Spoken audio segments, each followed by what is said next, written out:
Game of throne season 1 episode number 5 the wolf and the lion. Show और किताबों में क्या फर्क था? बुक में रॉबर्ट बराथियन ने टर्नी में हिस्सा लेने की बात सीरियसली की थी। सर्सी ने उसे भड़काया था रिवर्स साइकोलॉजी का इस्तेमाल करके। सर्सी ने जानबूझकर सबके सामने यानी उसके भाई, उसके नाइट्स और कोर्ट के रॉयल्स के सामने राजा को टर्नी में हिस्सा लेने से रोका ताकि रॉबर्ट ईगो में आ जाए और टर्नी में पार्टिसिपेट करे। नेड इस बात को नोट भी करता है कि सर्सी जानबूझकर रॉबर्ट को भड़का रही है। बुक में वेरिस नेड को बताता है कि लैनिस्टर्स ने टर्नी के दौरान रॉबर्ट को मारने की कोशिश की थी। उनका कोई सैनिक मुकाबले के दौरान उसे मार देता। लैनिस्टर्स प्लान के हिसाब से इसे एक बदकिस्मत हादसे का नाम देते, जिसका जिम्मेदार खुद रॉबर्ट होता। टीवी सीरीज में द हाउंड को टर्नी में पार्टिसिपेट करते नहीं दिखाया गया।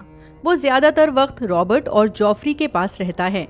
वो तभी इन्वॉल्व होता है जब उसका भाई ग्रेगर यानी माउंटेन लॉरस टायरल को मारने ही वाला होता है। बुक्स में ग्रेगर क्लेगेन की शील्ड पर उसके हाउस का सिजल होता है 3 ब्लैक डॉग्स। शो में शील्ड पर सिर्फ एक डॉग पेंटेड दिखाया गया। वहीं कैटलिन और टीरियन के सीन्स में कैटलिन टीरियन को कहती है लिटिल फिंगर ने बताया था कि खंजर उसका था और वो टीरियन से एक शर्त में उस खंजर को हार गया था। जब जेमी को मुकाबले में लॉरस ने हरा दिया तब ऐसा हुआ था। टीरियन कैटलिन को समझाता है कि लिटिल फिंगर झूठ बोल रहा है क्योंकि वो कभी भी अपनी फैमिली के खिलाफ बेट नहीं लगाता। सीरीज में कैटलिन टीरियन के सामने लिटिल फिंगर का नाम नहीं लेती और नहीं बताती कि उसे फ्रेम करने वाला वही था। कैटलिन के साथ वेल यानी ईरी जाने वाले 2 सेल्सवॉर्ड्स होते हैं, ब्रॉन और चिगन। कैटलिन की टोली पर वेल जाते वक्त पहाड़ों पर रहने वाले ग्रुप्स ने अलग अलग अटैक्स किए, जिसमें कैटलिन के साथ मौजूद ज्यादातर लोग मारे जाते हैं। चिगन बुरी तरह जख्मी होता है और ब्रॉन उसका गला काट देता है ताकि वो चीख ना सके और बाकी पहाड़ी कबीलों को इस बारे में ना पता चले। सिर्फ ये लोग बचते हैं, Catelyn, Tyrion, sir Rodrik, Bronn, Marillion और विलिस वोड। हिल ट्राइब्स के अटैक में टीवी में टीरियन सिर्फ शील्ड से लड़ता दिखाया गया है। बुक में वो कुल्हाड़ी का भी इस्तेमाल करता है। पहाड़ी कबीलों के घात लगाकर हमला करने के अलावा कैटलिन का कबीला लंबे सफर में भूख से भी जूझता है। उन्हें अपने घोड़े मारने पड़ते हैं, उनसे अपनी भूख मिटानी पड़ती है। बुक में सर रॉड्रिक फाइट में बहुत ज्यादा जख्मी होते हैं। कैटलिन डरती है कि कहीं सर रॉड्रिक मर न जाएं। वो बड़ी मुश्किल से वेल तक पहुंचते हैं। विंटरफेल में और कुछ एक्स्ट्रा सीन्स हैं, ब्रान और मिस्टर लोइन की बातचीत और एक सेक्स सीन बिटवीन थियोन और रोस जो बुक में नहीं है। किंग्स लैंडिंग के सीन्स में जब आर्या बिल्ली चेस कर रही होती है वो मार्सेला और टॉमन से सामना नहीं करती। बुक में वो उन्हें देख लेते हैं और गार्ड्स को बुलाते हैं, लेकिन आर्या भागते भागते बच निकलती है। इसी भागदौड़ में वो रेड कीप के नीचे खो जाती है। वहाँ कॉन्स्पिरेटर्स यानी षड्यंत्रकारियों की बात सुनती है। यहीं वो ड्रैगन स्कल्स भी देखती है। टीवी सीरीज में आर्या को रेड कीप के डंजन्स में सिर्फ एक ड्रैगन स्कल मिलता है, जबकि बुक्स में उसे कई स्कल्स नजर आते हैं। शो में ड्रैगन स्कल्स सफेद दिखाई देते हैं। बुक्स में ड्रैगन बोन का रंग काला होता है क्योंकि उसमें आयरन ज्यादा होता है। डंजन्स में जो 2 आदमी नजर आते हैं, टीवी में उन्हें क्लियरली दिखाया गया, वेरिस और इलेरियो। बुक में उनका जिक्र पहचान से नहीं होता। इलेरियो को उसके डिस्क्रिप्शन से पहचाना जा सकता है। वेरिस मुश्किल है क्योंकि उसने रूप बदला हुआ है। वेरिस को उसके डायलॉग से पहचाना जाता है। वो कहता है I must have gold and 50 birds। तो ये birds वाला शब्द ही हमें बताता है कि ये वेरिस ही होगा। रेड कीप में एक एक्स्ट्रा सीन है। स्मॉल काउंसिल की मीटिंग से पहले लिटिल फिंगर और वेरिस की बातचीत दिखाई जाती है। ये एक दूसरे को धमकी देते हैं। पता चलता है दोनों ही एक दूसरे की जासूसी करते हैं, सामने वाले के प्लान्स पर नजर रखते हैं। ये सीन बुक में नहीं है। इसके अलावा लॉर्ड पेक्स्टर की सेक्सुअल आदतों के बारे में बुक में कोई जिक्र नहीं मिलता। बुक में आर्या डंजन से होते हुए रेड कीप से काफी दूर निकल जाती है। वो सीवर के गंदे पानी से लथपथ होती है। उसे पहले एक नदी में नहाना पड़ता है, तब जाकर वो कीप वापस आती है। सीरीज में वो तहखाने से सीधा एगॉन्स हिल के नीचे वाले टनल से निकल जाती है। शो में योरन ऑन स्क्रीन नेड को बताता है कि कैटलिन ने टीरियन को किडनैप किया। बुक में ये मुलाकात ऑफ स्क्रीन होती है और बाद में फ्लैशबैक में सामने आती है। बुक में नेड योरन को कोर्ट लेकर जाता है। वो वहाँ मौजूद ग्रेट हाउसेस के लोगों के सामने सवाल रखता है, क्या कोई खानदानी शख्स वॉल पर सर्विस करेगा। जब कोई हाथ नहीं उठाता तो नेड योरन को हुक्म देता है कि वो कारागार से क्रिमिनल्स को चुन ले। नेड को लगता है कि जैसे उसके घर के लोग यानी स्टार्क परिवार के लोग वॉल पर खुद जाकर ड्यूटी करते हैं, जैसे बेंजन और जॉन, वैसे ही रेड कीप के रॉयल्स को भी ऐसा करने में अच्छा लगेगा। बट ऐसा नहीं होता। डेस्मंड गार्ड आर्या को नेड के हुक्म पर उसके कमरे तक छोड़ता है और उसे यकीन दिलाता है कि उसके पिता को कोई नुकसान नहीं होगा। शो में इस सीन में आर्या के साथ जोरी होता है। ईरी के किले का लुक सीरीज में अलग दिखाया गया है। बुक्स में ये एक छोटा ट्रेडिशनल कैसल है जिसमें 7 मीनार यानी टावर्स हैं। किताब में ये एक बहुत ऊंचे पहाड़ जायंट्स लैंड्स पर बना है। रास्ते पर 3 छोटे टावर्स भी हैं। सीरीज में किला ऊंचा मगर छोटे पहाड़ के ऊपर है। इसके रास्ते में कोई टावर्स नहीं दिखाई देते। बुक में वेल की मेन एंट्रेंस का नाम ब्लडी गेट होता है।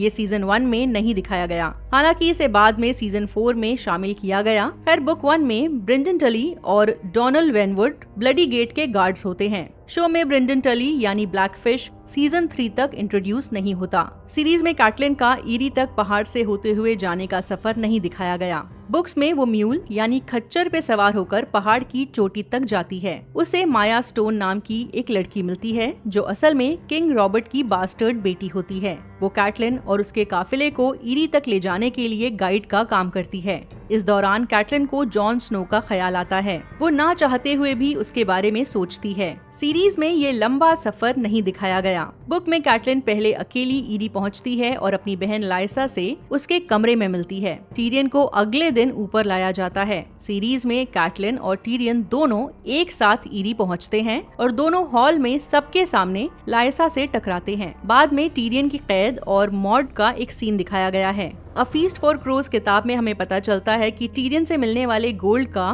मॉड ने क्या किया। उसने इससे सोने का दांत लगवाया। सीरीज में रॉबर्ट एरन का नाम बदलकर रॉबिन एरन रखा गया ताकि ऑडियंस उसके नाम को किंग रॉबर्ट बराथियन से कंफ्यूज ना करे। शो में लाइसा दिखने में अलग है। वहाँ वो बहुत ज्यादा पतली दिखाई गई है, जबकि बुक्स में उसका वजन ज्यादा है और उसका चेहरा फूला हुआ रहता है। किंग्स लैंडिंग में एक एक्स्ट्रा सीन ऐड हुआ जहाँ लॉरस और रेनली का जिक्र है। इस सीन से कंफर्म होता है कि वो लवर्स हैं, जबकि बुक्स में सिर्फ इस बात का इशारा मिलता है। बुक्स में दोनों का अफेयर डायरेक्टली कंफर्म नहीं होता। एक और एक्स्ट्रा सीन दिखाया जाता है रॉबर्ट और सर्सी के बीच।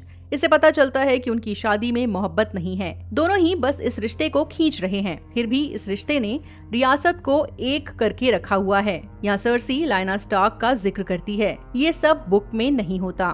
लिटिल फिंगर नेड को उस शख्स के पास ले जाने का ऑफर नहीं देता जिससे जॉन एरन मिलने जाते थे, बल्कि लिटिल फिंगर उन्हें उस ब्रॉथल पर लेकर जाता है रिपोर्ट्स के मुताबिक जिसे एरन और स्टैनिस विजिट करते थे। ये जगह लिटिल फिंगर की नहीं बल्कि एक अलग ही कैरेक्टर की है जिसका नाम शटाया है। जेमी और एडवर्ड की लड़ाई सीरीज में काफी अलग है। बुक में नेड और उसके गार्ड्स घोड़े पर होते हैं और ब्रॉथल से दूर जाते हुए लैनिस्टर से टकराते हैं। जेमी का मकसद सिर्फ नेड को डराना होता है और वो अपने आदमियों को स्टार्क गार्ड्स को मारने का हुक्म देता है। नेड जेमी से द्वंद्व युद्ध यानी डुअल नहीं करता, बल्कि उसका घोड़ा जख्मी होकर उसके ऊपर गिरता है और इस वजह से ही नेड की टांग टूट जाती है। ये पूरा सीन रात के वक्त तेज बारिश में होता है। बुक में विल को भाला नहीं मारा जाता। लैनिस्टर गार्ड्स उसे घोड़े से खींचकर अपनी तलवारों से मारते हैं। अ गेम ऑफ थ्रोन्स किताब में एक काफी इम्पोर्टेंट सीन था जिसके बाद लोगों ने R+L=J की थ्योरी का अंदाजा लगाया। जब नेड स्टार्क किंग्स लैंडिंग में जख्मी होता है उसे तेज बुखार आता है और वो बेहोशी की हालत में एक ख्वाब देखता है। ऐसा लगता है जैसे वो सपने के जरिए बीती बातें याद कर रहा है। रॉबर्ट की बगावत का दौर है। मैट किंग मर चुका था और नेड अपनी बहन लाइना को डॉन के टावर ऑफ जॉय से आजाद करवाने आया है। नेड एक कमरा याद करता है जहां ब्लड और रोजेस की स्मेल थी। वो ब्लू विंटर रोजेस जो लाइना को पसंद थे। ये स्मेल उसके लिए एक इमोशनल ट्रिगर है। फिर वो लाइना के लास्ट मोमेंट्स याद करता है। उसके कमजोर हाथ उसका हाथ पकड़े हुए।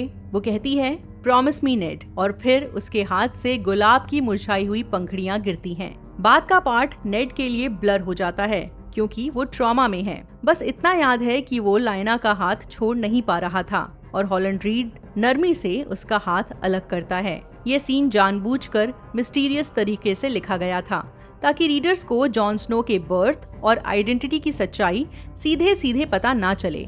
मगर हिंट पकड़ने वाले समझ जाएं। शो में ये सीन बदल दिया गया। HBO वर्जन में ये मूवमेंट नेड के ड्रीम के थ्रू नहीं बल्कि ब्रांड के विजन्स के जरिए सामने आता है। ये विजन्स अलग अलग सीजन्स में धीरे धीरे रिवील होते हैं और आखिर में पूरा सच मिलता है। R+L=J। टीवी सीरीज की तरह बुक में भी वेरिस डेनेरियस के खिलाफ असैसिनेशन का प्लान सपोर्ट करता है। हालांकि वो छुपकर उसकी मदद भी करता नजर आता है। ये चीज अ डांस विद ड्रैगन्स यानी बुक 5 के एपिलॉग में एक्सप्लेन होती है, जिसमें पता चलता है कि वेरिस एक टारगेरियन सपोर्टर है, लेकिन वो डेनेरियस को नहीं बल्कि एक अलग ही कैरेक्टर को सपोर्ट करता है, एलिया मार्टेल और रेगार टारगेरियन का बेटा एगॉन टारगेरियन, जिसे लोग माउंटेन के हाथों मरा हुआ समझ रहे थे। टीवी सीरीज ने एगॉन की स्टोरी लाइन कट कर दी और सीजन 5 में वेरिस को डेनेरियस के सपोर्ट में दिखाया गया। इस वजह से कंफ्यूजन पैदा हुई कि वेरिस ने सीजन 1 में डेनेरियस को मारने के प्लान में हिस्सा क्यों लिया। वैसे एपिसोड हार्ड होम में टीरियन कहता है कि वेरिस ने सरवाइव करने के लिए जो भी जरूरी था किया। बुक में बैरिस्टर सेल्मी काउंसिल मीटिंग का हिस्सा होता है और नेड के पक्ष में खड़ा दिखाई देता है। बुक में जब नेड स्मॉल काउंसिल मीटिंग से गुस्से में बाहर निकलता है, वो सुनता है कि पीछे से पाइसिल फेसलेस मैन को हायर करने का आइडिया दे रहा है ताकि डेनेरियस को मारा जा सके। लिटिल फिंगर ऐसा करने से मना करता है और कहता है कि ये बहुत महंगा होगा जो ये लोग फिलहाल अफोर्ड नहीं कर सकते। जब लिटिल फिंगर नेड के कमरे में आता है, वो क्लेम करता है कि उसका प्लान था कि ये ऐलान किया जाए कि जो कोई डेनेरियस या वेसेरस को मारेगा उसे लॉर्डशिप दी जाएगी, यानी किसी रियासत का नवाब बना दिया जाएगा। लिटिल फिंगर नेड से कहता है कि हैंड की पोजीशन छोड़ने से कुछ नहीं होगा, बल्कि उसका खुद का प्लान डेनेरियस के लिए ज्यादा बेहतर साबित होगा, क्योंकि लोग लालच में आकर डेनेरियस को मारने की कोशिश करेंगे। इसमें गलती होने के चांसेस बढ़ जाते हैं। इससे खाल ड्रोगो अपनी पत्नी की सुरक्षा को लेकर सतर्क हो जाएगा। आई होप आपको ये वीडियो अच्छा लगा हो। पसंद आए तो लाइक करिए, अच्छा ना लगे तो डिसलाइक करिए, बट जो भी सोच रहे हैं कमेंट्स के जरिए जरूर बताइए। बाय। वॉचरोज को सपोर्ट करने के लिए आप डिस्क्रिप्शन में दिए गए लिंक को यूज करें। आप जब भी ऑनलाइन शॉपिंग करें, मेरे दिए गए लिंक के जरिए शॉपिंग साइट पर जाएं। आपको ज्यादा कुछ नहीं करना, बस Amazon की वेबसाइट या ऐप को डायरेक्टली ना खोलें, मेरे दिए गए लिंक के जरिए ओपन करें। इस लिंक के थ्रू आप जब भी शॉपिंग करेंगे तो उससे मुझे कमीशन मिलेगा। आपके सपोर्ट से मैं अपने चैनल के लिए फुल टाइम काम कर सकूंगी और दूसरा काम नहीं करना पड़ेगा, जिसका मतलब ये हुआ ज्यादा वीडियोस।